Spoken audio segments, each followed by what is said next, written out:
Perkenalkan nama saya Benedikta Karina Ferianto dari kelas 12 IPS 1 nomor absen 4. Pada kesempatan ujian praktek kali ini, saya akan mempraktekkan sekaligus menjelaskan tata cara doa tobat atau sakramen tobat yang sesuai dengan ajaran agama Katolik. Dan kemudian akan mengkaitkannya dengan tema yang telah saya pilih, yaitu dalam pengaruh kemajuan iptek bagi kehidupan masyarakat dan bagi penghayatan iman umat beragama.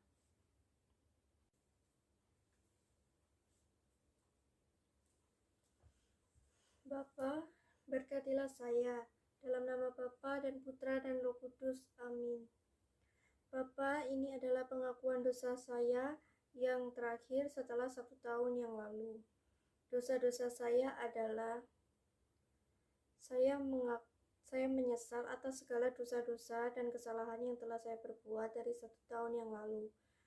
Dan dengan hormat, saya memohon penitensi yang dapat berguna bagi saya.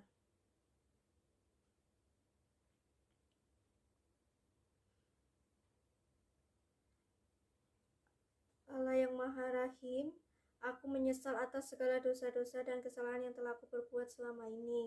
Sebab aku patut Engkau hukum, terutama aku yang telah menghina Engkau yang Maha Murah dan Maha Baik bagiku. Aku benci akan segala dosaku, dan dengan pertolongan rahmat-Mu, hendak memperbaiki hidupku dan tidak akan berbuat dosa lagi. Allah, ampunilah aku orang berdosa ini. Amin. Dalam nama Bapa dan Putra dan Roh Kudus. Amin. Terima kasih Bapa.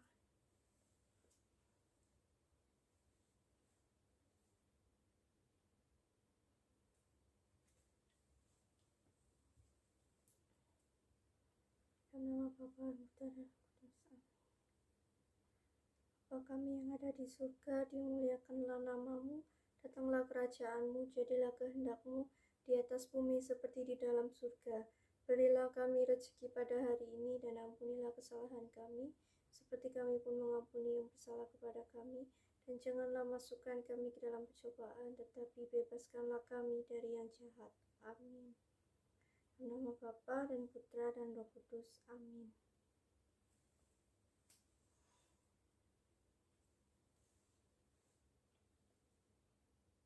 Untuk urutan atau tata cara dalam pengakuan dosa yang benar adalah: pertama, kita memasuki ruang pengakuan dosa atau kamar pengakuan dosa, dan kemudian kita berdiri di hadapan Romo atau Bapa, dan dimana di dalam ruangan tersebut hanya ada imam atau Romo dan juga ada satu umat yang akan mengaku dosa. Setelah kita berdiri, kita berlutut di depan Romo dan kita memohon berkat pembuka pada Romo dengan mengatakan, Bapa, berkatilah saya. Kemudian dalam nama Bapa dan Putra dan Roh Kudus. Amin. Maka Bapa akan memberkati kita untuk berkat pembuka.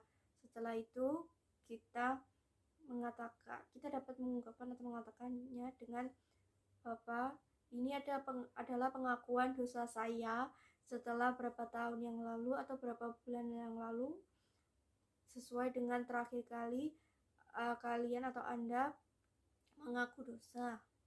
Atau jika pertama, maka dapat mengatakan, ini adalah pengakuan dosa saya yang pertama. Kemudian sebutkan dosa-dosa apa saja yang telah kalian perbuat di hadapan Romo dan juga Tuhan. Dosa-dosa saya adalah seperti apa, misalnya seperti mencontek atau dan lain-lain. Kemudian dengan pertolongan rahmat Tuhan dan dengan hormat, saya memohon penitensi yang berguna bagi saya.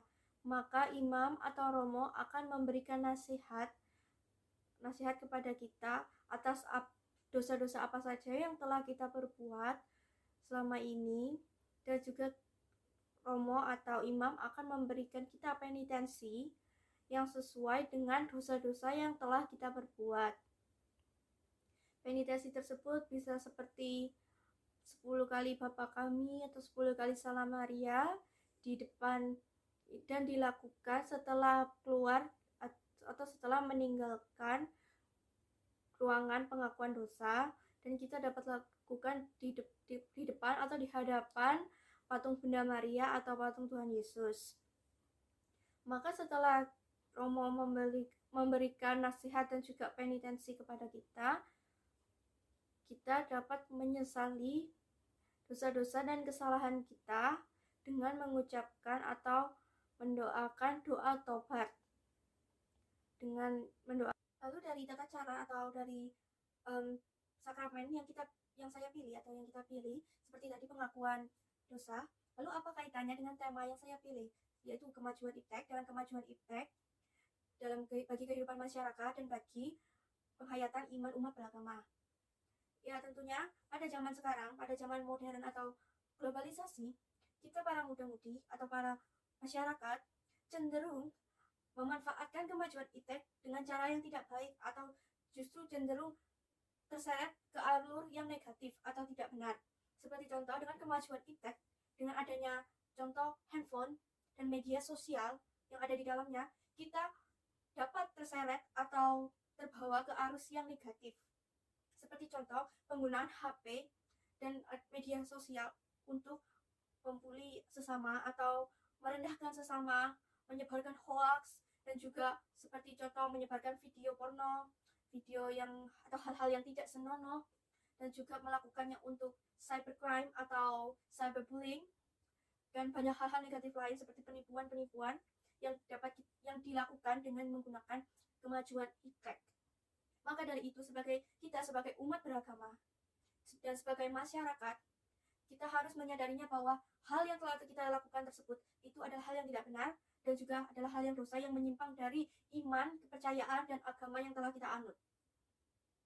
Dapat kita ketahui bahwa hal-hal tersebut tidak sesuai dengan ajaran agama dan ajaran-ajaran iman yang harusnya kita manfaatkan iptek tersebut, manfaatkan kemajuan iptek tersebut untuk hal-hal yang positif dan berguna untuk diri kita maupun orang lain.